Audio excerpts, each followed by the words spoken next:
The chandelier above the dinner table sparkled, like it was mocking me, casting its golden light on everyone except me. I sat quietly at the edge, clutching my worn shawl around my shoulders, hoping nobody would notice the tremble in my fingers. It was supposed to be a family celebration, my son's promotion to vice president of his firm, and yet I felt like a ghost in a room full of laughter. My name is Helen, and I had spent the last 4 decades pouring every ounce of my strength into raising my only son, Daniel. After my husband passed away, it was just the 2 of us in a cramped apartment in the Lower East Side of town. I worked 2 jobs, cleaning houses by day and scrubbing floors at a hospital by night. Daniel was a bright child. He deserved better.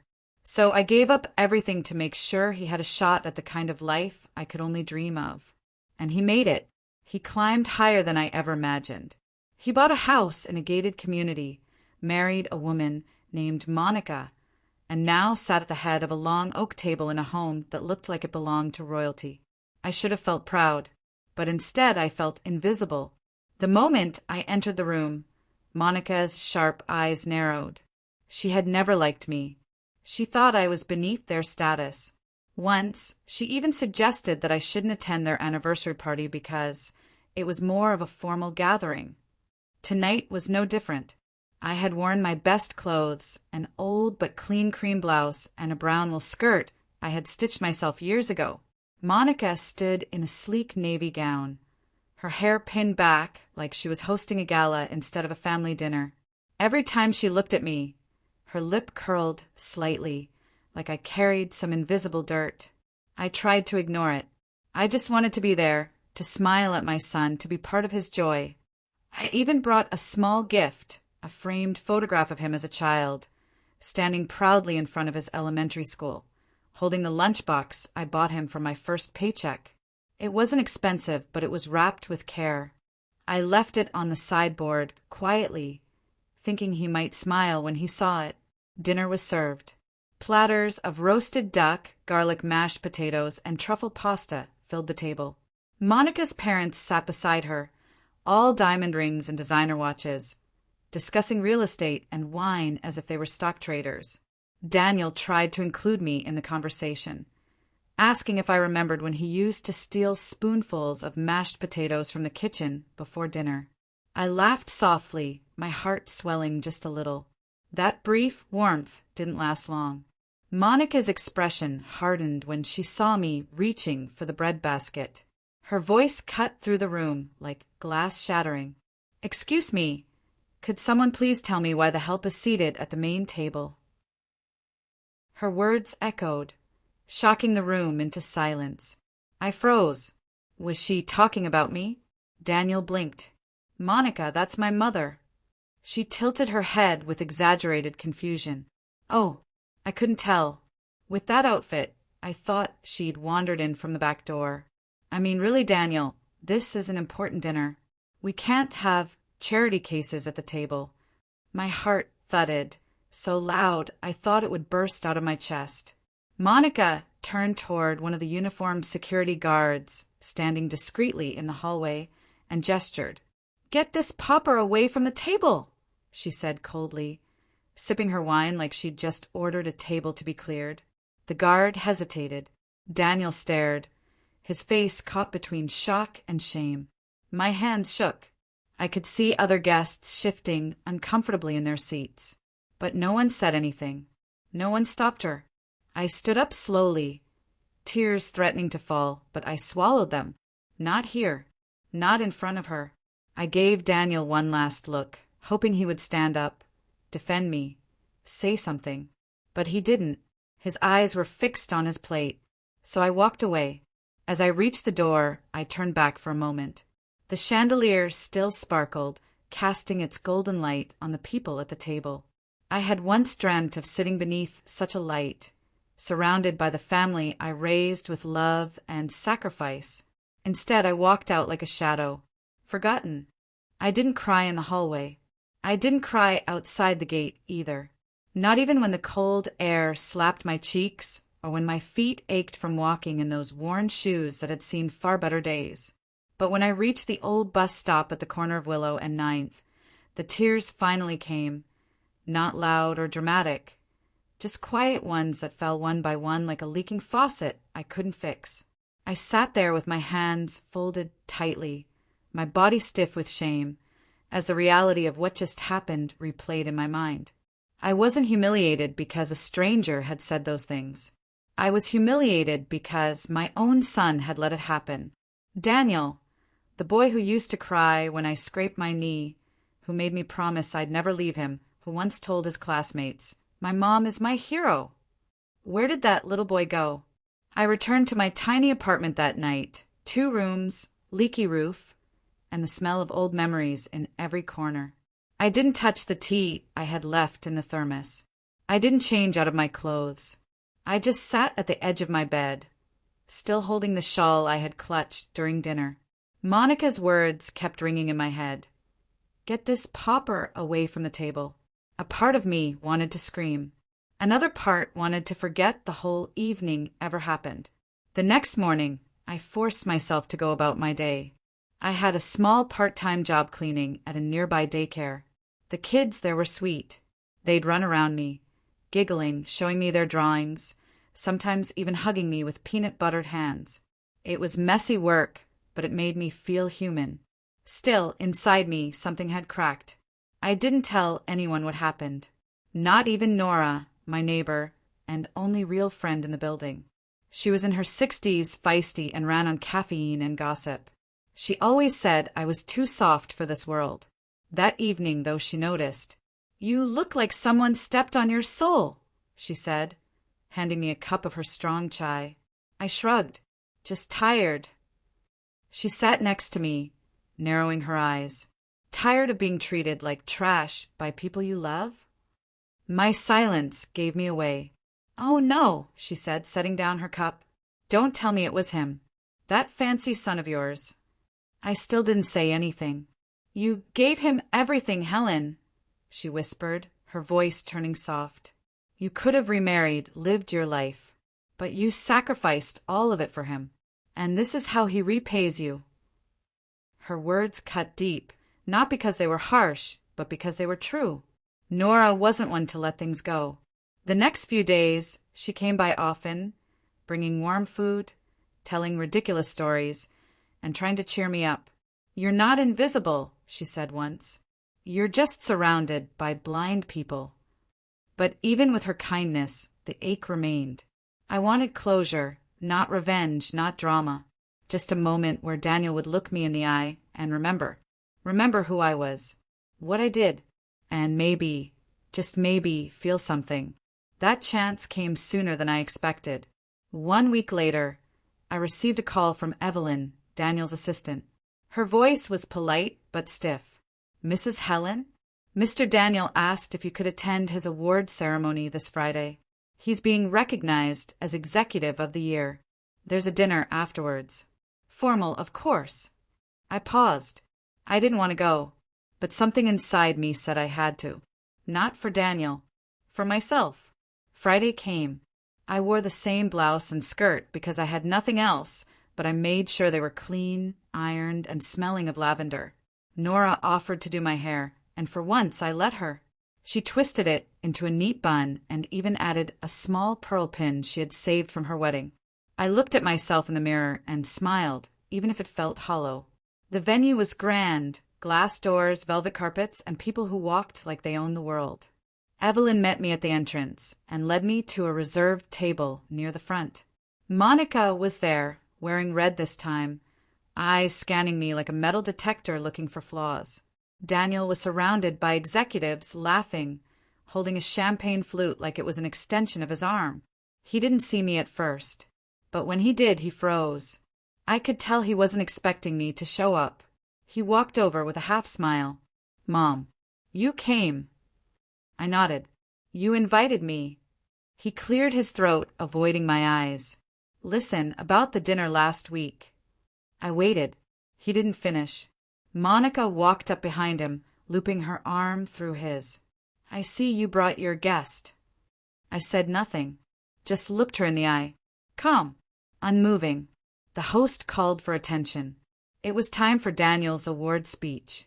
As he stepped onto the stage, I felt a strange flutter in my chest. Not pride, not joy, just quiet anticipation. He started his speech with a thank you to the company, the board, his team. Then he paused. "There's someone here tonight I owe everything to," he said. "Someone who raised me alone, worked herself to the bone, and taught me how to fight with dignity. My mother, Helen." He looked at me. I looked back. No tears, no applause, just a silence that carried more weight than a standing ovation. Monica clapped, politely. The rest followed, but my heart remained still, because words were easy, actions mattered more. The next morning after the award night, I woke up early. I didn't sleep much, but my body was used to that. Years of early shifts and long nights had trained me well. I sat at my small kitchen table with a warm cup of tea, staring at the steam rising slowly. Daniel's speech kept playing in my head, his words about me being the reason he made it. People had clapped, smiled, even Monica had managed to fake a polite nod. But deep inside, I felt nothing. Words are easy to speak, especially when you're standing on a stage with a trophy in your hand.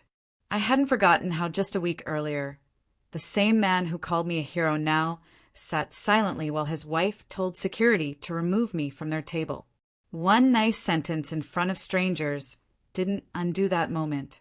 My heart still carried it like a scar. Around noon, Nora knocked on my door. She barged in with a bag of groceries and the usual fire in her eyes. "So, he finally said something decent?" she asked, dropping the bag on the counter. I shrugged. He said I was the reason he succeeded. She squinted at me. "And did he apologize?" "No." She clicked her tongue. "Figures." We sat in silence for a few minutes. She poured us both some chai and looked at me closely. "Helen, why are you still hoping they'll change? That woman, Monica, will never respect you. And Daniel, he's forgotten where he came from." I sighed. "He's my son, Nora." "I know," she said, softer now, "but even sons can lose their way." Later that day, I tried to distract myself by tidying the apartment. I wiped shelves that didn't need wiping, folded towels twice, and even tried to replant my dying aloe vera, but nothing worked. I felt hollow, not sad exactly, just empty. In the evening, my phone buzzed. A message from Daniel. "Thanks for coming last night. Hope we can talk soon." I stared at the screen for a long time. My fingers hovered over the reply button, but I couldn't find the right words. What would I say? That I was proud of him? That I forgave him? That I wanted to pretend everything was fine? I put the phone down. 2 days passed without a word. Then, on the third day, I heard a knock on my door. It was Daniel. He stood there in a gray suit, holding a paper bag and looking more like a nervous child than a business executive. "Hi, Mom," he said quietly. "Hi," I replied, unsure of what else to say. "I brought your favorite," he said, holding up the bag. "Chicken soup from Tony's." He walked in slowly, like he wasn't sure if I'd slammed the door on him. I didn't. I just watched as he set the bag on the table and pulled out 2 bowls. He poured the soup, handed me a spoon, and sat across from me. For a while, we just ate in silence. Then he looked up. His voice cracked a little. "I'm sorry." I stopped. "For what?" I asked. "For everything," he said. "For letting Monica speak to you like that. For not stopping her. For not standing up." I don't even know what I was thinking. I listened. I got so caught up in this new life, money, success, reputation. I forgot where I came from. I forgot who made me who I am. And I let you get hurt. That's not okay. I'm so sorry." His hands trembled as he spoke. I wanted to believe him. I really did. But pain doesn't disappear just because someone says sorry. Trust doesn't return overnight. "I appreciate your words," I said quietly. "But it's not just about Monica. It's about you. You watched it happen. And you said nothing." That silence spoke louder than her insult. He looked down, ashamed.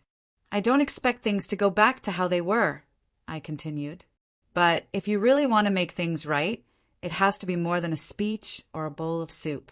It has to be real. He nodded slowly. I understand. He stayed a bit longer, helped me wash the dishes, and then left. This time, he hugged me before walking out. That night, I sat by the window and stared at the streetlights.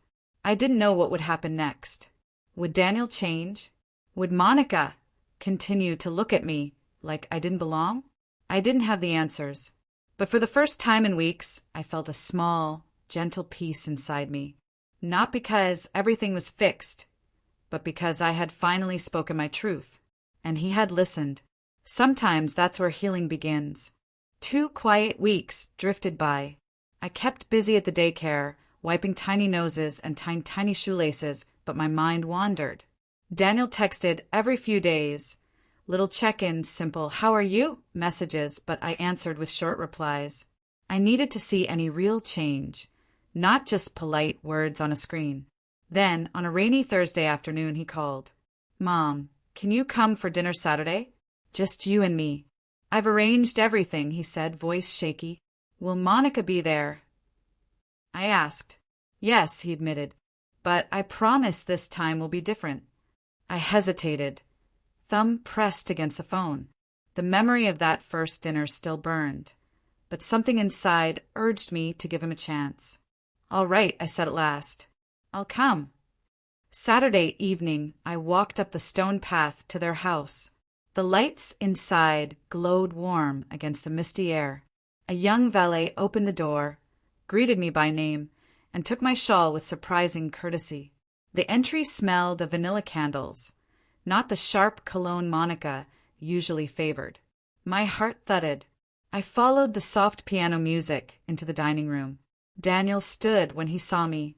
He wore a simple sweater instead of a suit, as if trying to look smaller, more humble. Monica sat beside him, lips pressed in a thin smile, eyes unreadable. The table was set for 4, not 12. Only modest dishes of roast chicken, steamed vegetables, and fresh bread sat neatly in the center. "Thank you for coming, Mom," Daniel said, pulling out a chair for me. I nodded, sat, and folded my hands in my lap. Monica's gaze lingered on my worn shoes, but she said nothing. The silence felt too tight, like a dress one size too small. Then Daniel cleared his throat. "I want to share something before we eat," he began. He tapped a small remote, and the opposite wall flickered to life. A projector screen slid down, and a slideshow began. The first picture showed tiny Daniel in a paper crown at his 6th birthday. The next showed me wiping frosting from his cheek, both of us laughing. A lump formed in my throat. Picture after picture rolled. Daniel in his high school cap and gown, me in the cheap seat cheering.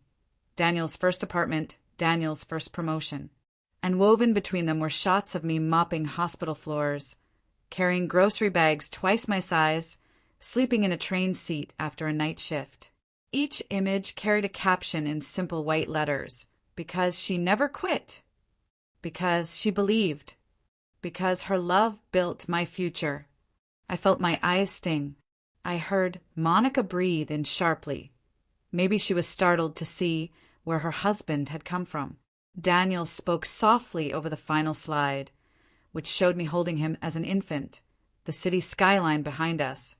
"I forgot these moments," he said. "I let pride blind me. Mom, you deserved honor, not humiliation. Tonight is the start of making things right." He rose and walked to a sideboard. From a drawer, he lifted a thick envelope, placed it before me. "This is the deed to a small condominium downtown, close to the daycare. It's yours, paid in full. You won't have to worry about leaks or rising rent ever again." Shock flooded me. My voice barely rose above a whisper. "Daniel, I didn't come for gifts." "I know," he said, "but I came to give them. To prove change, not just promise it." Before I could respond, Monica set her fork down with a clink. "We discussed a donation. Daniel, not handing over property," she said, cold edge creeping back into her tone. "It's my money," he replied calmly, "and it's my mother." Her jaw tightened. "We have appearances, budgets, boards." Appearances nearly cost me my family, Daniel interrupted, still gentle but firm. I won't let that happen again. Monica's cheeks colored. Her voice dropped, sharp as a pin. So you're choosing her comfort over our financial planning? I'm choosing decency, he said, and I hope you'll stand with me. Silence spread. The candle flames wavered. I watched Monica wrestle with pride and anger. Finally, she pushed back her chair. "Excuse me," she muttered, leaving the room in quick, clipped steps. A door upstairs slammed. Daniel exhaled, shoulders sagging. "I'm sorry," he said. I thought she was ready. I touched his hand. "People change slowly, son. Even you needed time." He gave a sad smile. "Will you still take the condo?" I hesitated, thinking of my leaky roof and narrow halls. Then I remembered Nora's words, "You're not invisible." I deserved a place where ceilings didn't drip and walls didn't sigh with every storm. "Yes," I said softly. "Thank you." We finished dinner, just the two of us, speaking of simple things, my plants, his childhood memories, the daycare children who made finger paint masterpieces. Each small memory pulled us closer, stitching a fragile thread between mother and son. When I left, Daniel walked me to the gate. Rain had stopped, leaving the night air fresh. He hugged me tight, and I felt the sincerity in his trembling arms. "I'll call the movers tomorrow," he whispered. As I walked toward the waiting cab, I glanced back at the big house. A shadow stood in an upstairs window, Monica watching, face hidden by the glass. I didn't know if she felt regret or resentment, but I sensed a storm brewing behind those curtains. Inside the cab, I held the envelope close. My future had shifted in a single evening, yet my heartbeat warned that peace wouldn't last long. People like Monica didn't surrender power easily, and love alone might not be enough to keep Daniel from slipping back into old habits. I gazed at the city lights streaking past and whispered a quiet promise to myself. I would no longer stay silent. If anyone tried to push me out of my own son's life again, I would stand firm, dignity intact. The fight for respect had just begun. Nora helped me pack the following week. She hummed an old love song while wrapping my chipped teacups in newspaper, making jokes about how fancy my new kitchen would look once my heirloom ceramics arrived. I laughed more than I had in months. When the movers delivered my boxes to the condo, the building manager, Mr. Callahan, greeted me with a warm handshake and said Daniel had already handled every fee. The apartment smelled of fresh paint and lemon polish. Sunlight spilled through tall windows, touching pale walls the color of morning cream. I stood in the center of the living room, clutching my shawl, dizzy with gratitude. This place felt like a dream my old roof could never imagine. 2 evenings later, while Nora and I arranged books on new shelves, the doorbell rang. I opened it to find Monica in a sleek trench coat, holding a stack of documents. Her eyes swept over the modest furniture as though checking for dust. "Congratulations on your new home," she said, voice cool. "Thank you," I replied, steady. She stepped inside, uninvited. Nora raised a brow but kept quiet.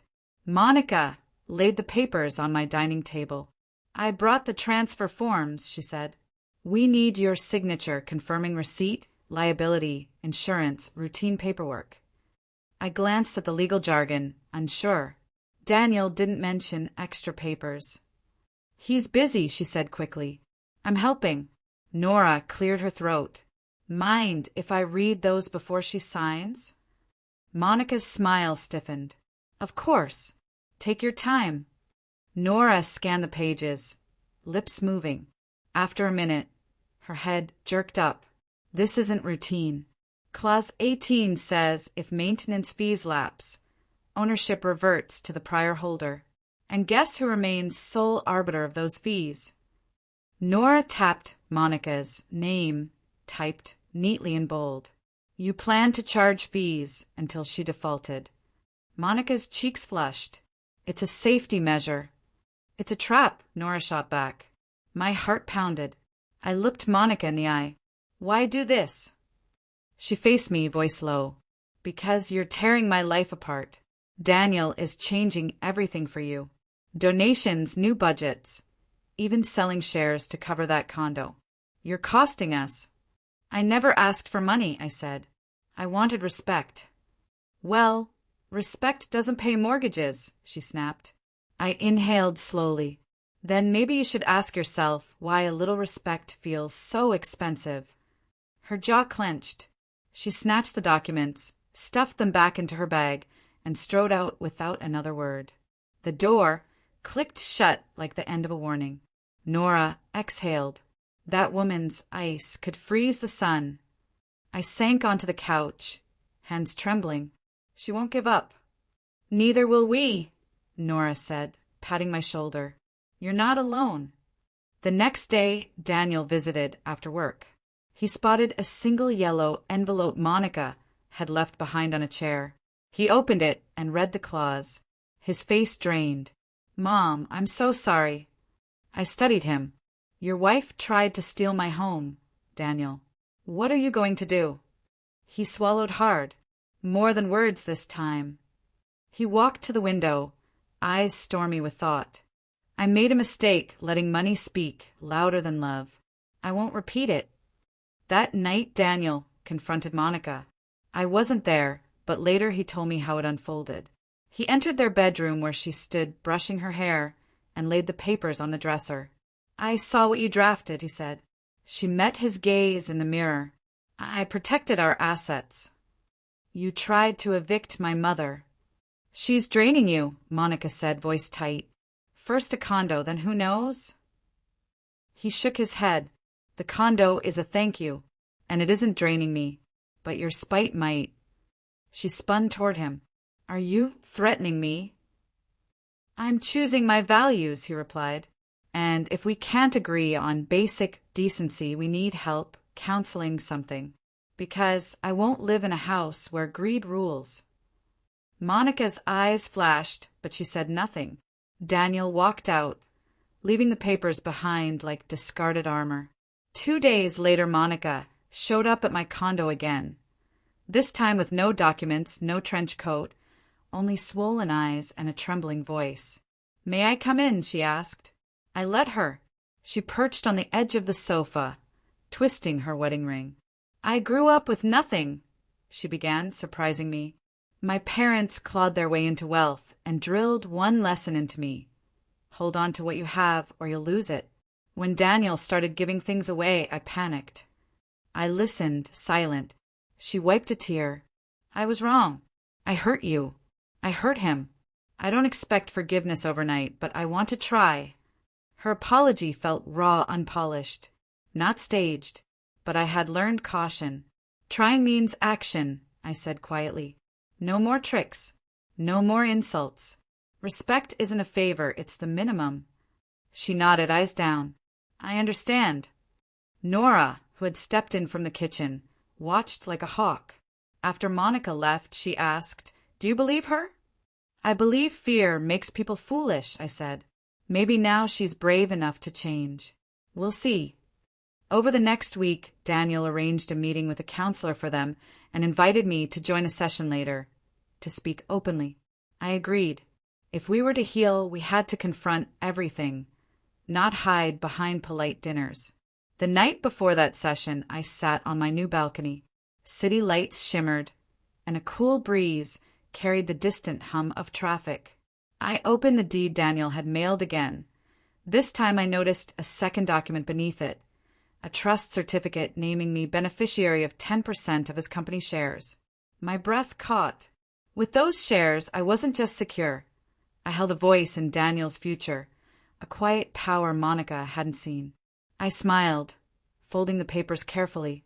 Maybe life had handed me a hidden key, one I'd use with caution, not revenge. Respect earned with fear lasted only until the next threat. Respect earned with truth could stand forever. I whispered into the night, Let tomorrow bring what it will. I'm ready. The morning of the family counseling session, I stood in front of the mirror, tying my shawl with slow hands. I wasn't nervous. I'd lived through enough storms to know when to speak and when to stay quiet. But still, something inside me felt heavy. This wasn't just about healing. It was about setting things straight. For good. The office was quiet, tucked away on the third floor of a brick building with ivy climbing the walls. Inside, soft beige walls and a faint lavender scent made the room feel safer than I expected. Daniel was already there when I arrived, pacing gently, holding a paper cup of coffee he clearly wasn't drinking. Monica sat with her legs crossed tightly, her hands gripping the leather purse in her lap like it might escape if she let go. The counselor, a middle-aged woman named Clara, smiled warmly as I entered. "Mrs. Helen, thank you for coming. Today is about honesty. No interruptions, no arguments. Just stories and truths." I nodded. That's all I've ever wanted. We began with the past.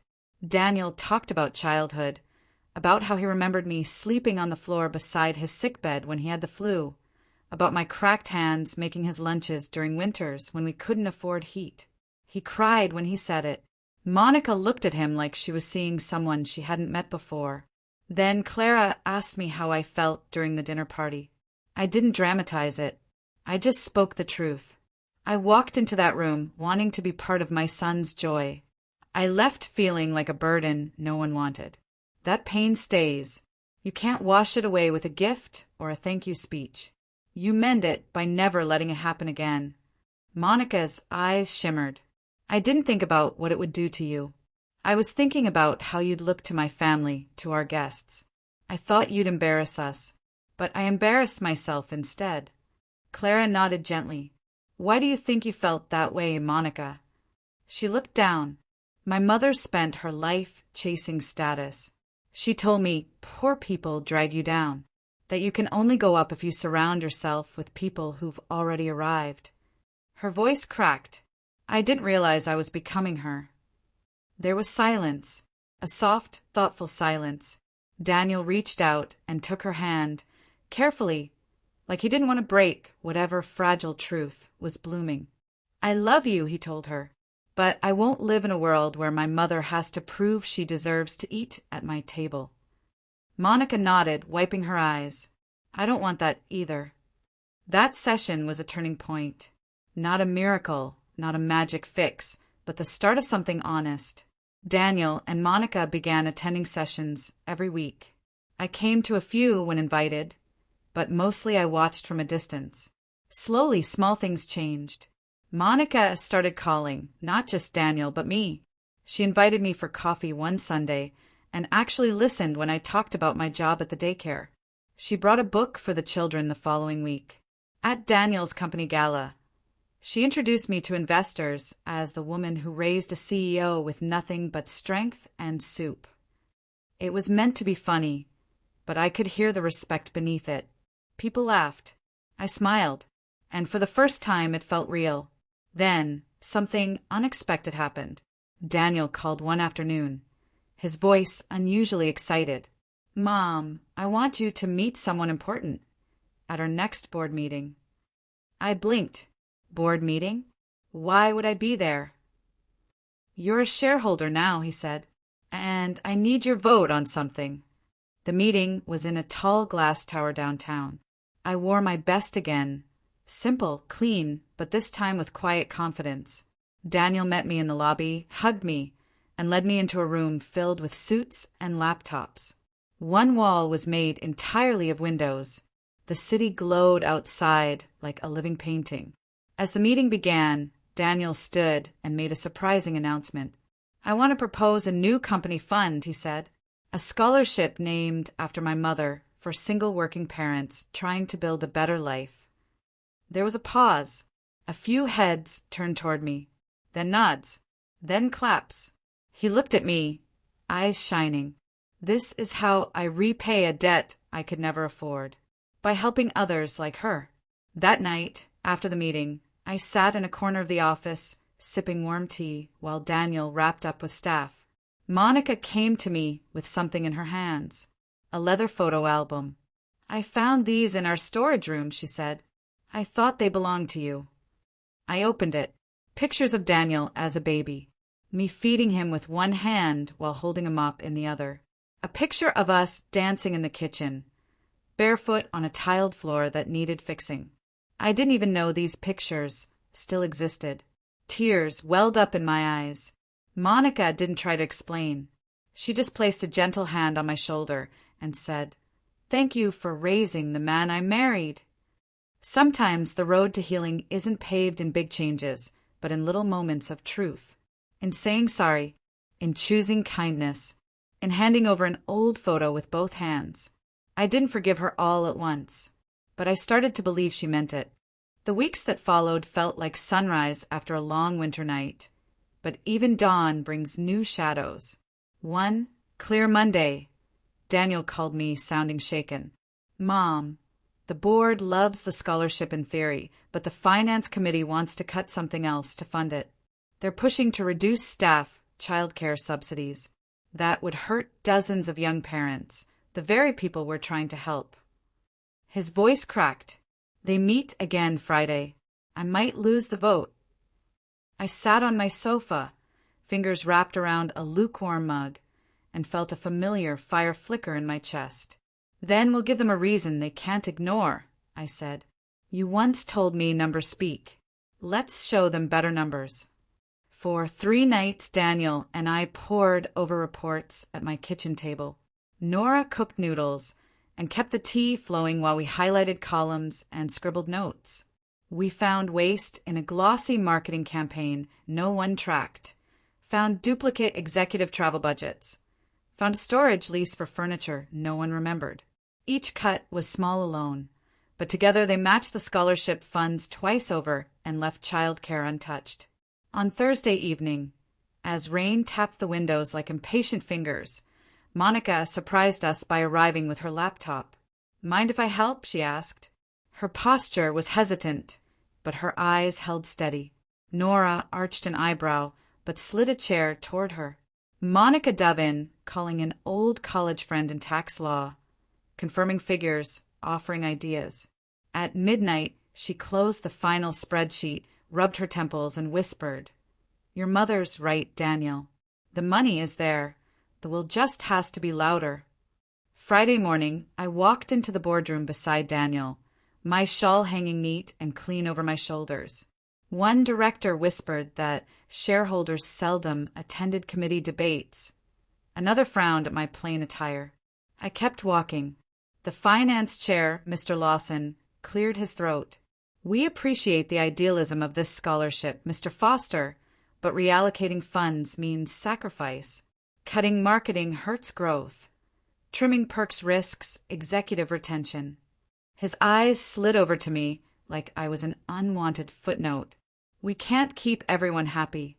Daniel rose, palm steady on the polished table. "I agree sacrifice is required, but not from young parents." He pushed the binder of our findings forward. We found non-essential spending equal to 210% of the scholarship budget, with no impact on childcare. My mother helped uncover these numbers. Murmurs rippled. Mr. Lawson flipped pages, brow tightening. "These figures imply major oversight." "Exactly," Daniel said. "Fix the leak, fill the well." Another director, Ms. Greer, tapped her pen. "I'd like to hear from the shareholder who assisted." All eyes turned to me. My heart beat in my ears, but I remembered scrubbing floors at dawn so this very moment could exist. I spoke slowly, simply. "I raised Daniel alone on wages most of you spend on lunch. Child care subsidies kept other parents afloat in my neighborhood. If you cut them, you'll push good workers out and lose talent you never measured because they leave silently. Numbers on these pages prove you can honor families and your bottom line together. Choose which legacy you want stamped beside your name." Silence fell like snow. No one interrupted. The vote that followed passed the scholarship and preserved childcare 8-3. When the gavel struck, Daniel exhaled like he'd broken surface after a long dive. I felt his hand squeeze mine under the table, warm and trembling. Outside the room, Monica rushed up, cheeks flushed with pride. "You were brilliant," she said, then turned to Daniel. "Your mother carried that room." Daniel nodded, eyes shining. She always has. Now the world finally saw it. On the ride down the elevator, my phone buzzed. A photo from Nora, the daycare kids holding a poster that read, "Thank you, Miss Helen, for helping parents like ours." Paint smudges, crooked letters, bright smiles. I laughed softly, tears stinging. But as the elevator doors opened to the lobby, Mr. Lawson caught up. "Impressive showing," he said, voice smooth as polished stone. Yet influence can be slippery. One misstep and sentiment changes. His gaze lingered a second too long on my shawl. "Be sure you and your son understand the cost of heroics." I met his stare. "I understand cost better than most, sir. I paid it in full years ago." He offered a thin smile and walked away. Daniel watched him leave, shoulders tense. "The old guard won't forget this," he said. "Let them remember," I answered. Sometimes a reminder is exactly what a family and a company needs. That evening we gathered at my condo. Daniel, Monica, Nora, even Mr. Callahan downstairs, who brought a plate of lemon bars. Rain had cleared, sunset painted the sky in streaks of coral, and laughter warmed the rooms that had felt empty only a month before. For a moment I stood at the balcony door and closed my eyes, listening to voices blend like a song I never thought I'd hear. In that simple harmony, I sensed the next test already forming. Old habits, new pressures, the weight of change, but I no longer feared them. I had a seat at the table, a home of my own, and a voice that had proven its worth in the one language power understood. Truth tied to figures no one could dispute. Tomorrow would bring fresh battles. Tonight, though, was ours. 3 months later, spring painted the city in green and gold, and my condo balcony filled with little clay pots sprouting basil, mint, and tiny strawberries. Life had taken a quiet turn, peaceful, not perfect. Daniel called often, and Monica came by every Sunday afternoon with a new plant or homemade dessert, as if each one were an apology stitched into soil and sugar. Some days it even felt normal. Then one morning, I received an invitation, formal and crisp, inviting me to the company's annual retreat at a resort in the mountains. Monica had written a personal note on the back in delicate handwriting. "Please come. This year, we want the heart of the family with us." Nora nearly dropped her tea. "You're going to a corporate retreat? Lord, Helen, next you'll be on the cover of Forbes." I laughed, brushing her off. "It's just a weekend. And besides, I think I need to be there." She leaned in. "Do you trust her now?" I paused. "I trust that she's trying." The resort was grand, nestled in pine-covered hills, with wooden decks and warm fireplaces that crackled even in late spring. I arrived early, checked into a small but elegant guest suite, and found a handwritten welcome note from Daniel on the bedside table. "I'm proud of you always. Love, your son." The first day passed quietly. Team-building games, speeches, awkward small talk over roasted salmon and champagne. I stayed mostly to myself, smiling when spoken to, offering polite nods, observing the shiny world I had once felt so unwelcome in.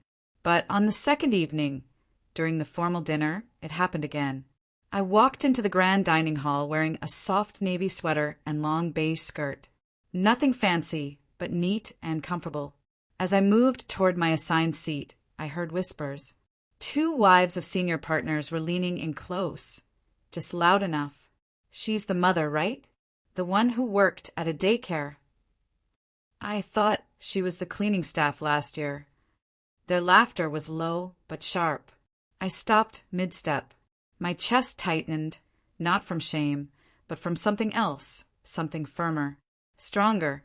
I turned and looked straight at them. One flushed. The other raised her brows, as if daring me to respond. I didn't say a word. I simply walked away. Instead of taking my seat, I went to find Daniel. He stood by the terrace, talking to a group of directors. When he saw my face, he knew something was wrong. "Mom," he asked, stepping aside. I told him, quietly but clearly, not with anger, just truth. And to his credit, he didn't hesitate. He walked into the dining hall, asked for a moment of silence, and said, "Tonight was supposed to honor progress. Instead, I heard small minds try to shrink something bigger than they'll ever be, my mother's dignity." The room went silent. She raised me with less than most people spend on coffee. She built a future from scratch. If that makes her less worthy in your eyes, I suggest you reconsider what makes someone respectable. Because I promise you this, if you cannot respect her, you do not respect me. No one laughed after that. Monica stood too, her voice firm yet calm. We've all made mistakes. I made them. But change starts when we decide to protect those we once ignored. From today forward, if you speak against her, you speak against us both. Applause came slowly, but it came. Afterward, the women who had whispered earlier approached me. One looked ashamed. The other apologized directly. It wasn't perfect, and I didn't force myself to smile. I just nodded. They had heard what needed saying. Later that night, I sat on the balcony of my suite, wrapped in my shawl, the mountain air cool and clean. Daniel joined me with 2 cups of tea. We sat in silence for a while, sipping slowly. "You didn't have to do that," I said. "I did," he replied. "It took me too long to speak up the first time. I won't make that mistake again." "You're becoming a better man," I told him. "Not because you're successful, but because you're finally brave." He looked out at the stars. "That's because I had the best teacher." I smiled, quiet and full. Back at home, a few days later, life picked up again. I returned to the daycare for a few shifts each week, not because I needed the money, but because the children reminded me of something pure, something unspoiled by status or power. And every now and then a parent would pull me aside and say, "You're Daniel Foster's mother, aren't you? He spoke about you at the town hall meeting." And I'd nod, and they'd smile and sometimes even hug me. Not because I was famous, but because I mattered. Daniel launched the scholarship in my name that fall. Applications poured in, young moms, single dads, caretakers with big dreams and small wallets. Each one reminded me of the long nights I spent peeling potatoes by candlelight, praying Daniel wouldn't notice we'd skipped dinner the night before. At the launch event, Daniel asked me to say a few words. I stood on a stage for the first time in my life, heart pounding in front of a room full of polished shoes and tailored suits. I spoke simple words. I once believed respect was something you earned with silence, that if you stayed small and kind, people would treat you right. But I learned too late that staying quiet lets others decide your worth. So today, I speak not just for me, but for every mother who kept going when the world gave her no thanks. You deserve a seat at the table, not in the corner, not at the edge, but right in the center where love and labor truly belong.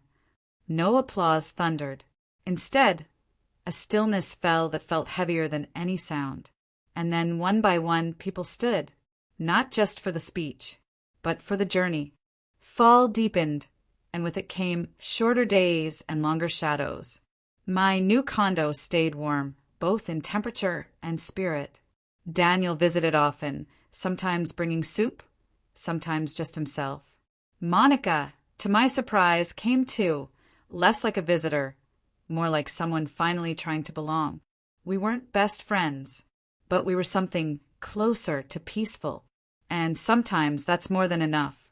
But peace, as life has taught me, is never permanent. One cloudy Wednesday, Daniel knocked on my door unannounced. His face was pale, eyes tense. I knew that look. It was the same one he had the night his father passed, the same one he wore the first time we got a rent notice we couldn't pay. "I need to talk," he said. We sat at the kitchen table. I waited. "The board wants to restructure the company," he began. "There's talk of downsizing departments, marketing, admin, even customer support. Hundreds of jobs, including many who've benefited from the scholarship program." I blinked. Why? To raise short-term profits. Investors want higher quarterly returns before year-end. And what do you want? I want to fight it, but I'm one vote. They want to push this through next week. I looked at him, really looked at him. Are you afraid? He nodded. Of losing the company, of being pushed out, of failing again. I reached across the table and held his hand. The first time you failed was when you said nothing. This time you have your voice. Use it. He looked down. Even if I lose everything. I squeezed his hand, then lose it with honor. Over the next few days, Daniel did more than prepare arguments. He mobilized voices. Former scholarship recipients wrote letters. Parents whose jobs were on the chopping block sent in testimonials. And behind the scenes, Monica worked late, contacting board members one by one, setting up meetings, quietly reminding them of their values, or at least their reputations. The day of the vote arrived. Daniel stood at the front of the conference room, hands resting on the lectern, shoulders back. I sat in the last row, not as a shareholder this time, not as a mother, but as witness. He didn't open with charts. He opened with truth. This company was built on more than profits. It was built by people, mothers, fathers, caretakers, who gave everything they had not because of bonuses, but because of belief. Belief that they mattered. Belief that this place valued them back. If we gut our own foundation to please a few investors for 1 quarter, we don't just lose money, we lose our soul. Silence. Then questions. Then debate. And finally the vote. It passed by single ballot. The restructuring plan was halted. No jobs lost. No programs cut. Afterwards, Daniel found me in the hallway, his eyes glassy. I thought we lost, he whispered. You didn't, I said. You remembered who you were. That's more than a win. That night, I returned home to find Monica on my doorstep holding a pie. Apple, she said, smiling nervously. I didn't know what else to bring after battle. I opened the door. Come in. We always need pie after a battle. Over slices and quiet conversation. She said something that stayed with me. I used to think family was about control, about protecting your place. Now I think it's about standing beside someone when they're scared and still pushing them forward. We ate in silence for a while after that, not because we had nothing to say, but because the quiet finally felt comfortable. 2 weeks later, Daniel got a call from a national newspaper. They wanted to feature the company's new scholarship model in a cover story about ethical leadership. He told them yes, but only if they interviewed me too. I said no at first. I'm not the story, I insisted. But he smiled. You are. You're the reason it exists. So I sat for the interview. A young woman with bright eyes and a soft voice asked me about my journey, about shame, about dignity, about what it felt like to be asked to leave a table in front of people who were supposed to be family. I told her the truth. It hurt, I said, but taught me something. If someone doesn't give you a seat at the table, bring your own chair. And if they still don't let you stay, build your own table. The article went viral within days. Messages poured in from single mothers, factory workers, teachers, nurses. People who had felt small in the face of someone else's success. People who saw in my story the courage they needed to find their own voice. One letter came from a woman named Judith in Montana. She wrote, I sat in the parking lot of my daughter's private school last week because I didn't feel like I belonged at the parent meeting. Then I read about you. I went inside. I spoke. I mattered. Thank you. That night, I printed her letter and pinned it to my fridge. Not because I needed the praise, but because it reminded me why I fought, why I spoke, why I stayed. Not for revenge, not even for justice, but to remind others and myself that no one is ever too small to stand tall. Winter arrived quietly that year, not with howling winds or bitter snow, but with a softness, the kind that wraps itself around you like an old quilt. My condo, once strange and echoing, now felt like home. Basil plants thrived on the windowsill. A painting from a daycare child hung above the sofa, and the scent of cinnamon always seemed to float in the air. Even my old shawl, worn thin over decades, rested proudly on a coat hook near the door, no longer a symbol of lack, but of strength earned. One crisp Saturday morning, Daniel picked me up for a surprise outing. We drove in silence for a while, past neighborhoods we once could only dream of living in, past schools where tuition used to feel like a foreign word. When we pulled into a quiet cul-de-sac and stopped in front of a charming brick building, he turned off the engine. "I want you to see something," he said. The sign read, "The Helen Foster Center for Working Families." I blinked. "What is this?" He smiled. "A community center. Free childcare, job training programs, adult education courses. Funded partly by the scholarship's success, partly by donations. Named after the person who taught me that no amount of wealth means anything if you forget where you came from." Tears welled in my eyes, but they weren't from pain this time.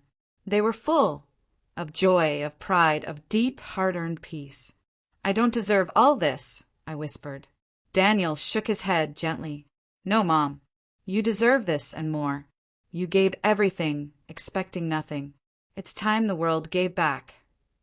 We walked through the center together. Bright classrooms, a small library, an art wall covered in crayon drawings and sticky handprints. Volunteers smiled. Parents filled out forms. Children laughed down tiled hallways. And in every corner, I saw echoes of my old life. Of a woman who once folded laundry at midnight while her son finished his homework. Of dreams once postponed, now finally coming true, not just for me, but for many. At the end of the hallway stood a small bronze plaque. I leaned in to read. To Helen Foster, who taught us that dignity is not given, it is lived, and that true power lies not in status, but in standing for those the world forgets. I ran my fingers over the words. My hands had once bled for this boy, for this life, for a seat at a table that never seemed to have a chair for me. And now here I was, not only with a seat, but with a legacy that would outlive both of us. That night, back at home, I sat on my balcony wrapped in a thick sweater, looking at the stars. Monica sent me a photo of a new plaque being installed at the company entrance. One bearing the scholarship recipients' names and a quote beneath it, "Honor the hands that carried you." I smiled. This wasn't just a story about a dinner gone wrong, or a cruel comment that broke a heart. It was about what happened afterward. About what happens when someone dares to stand tall after being pushed down. About how healing doesn't mean forgetting. It means choosing to move forward with purpose. It's about the tables we build when no one offers us a place. The voices we find when silence becomes too heavy. And most of all, it's about knowing that love, when grounded in truth and courage, will always outlast pride. That's the lesson I leave behind.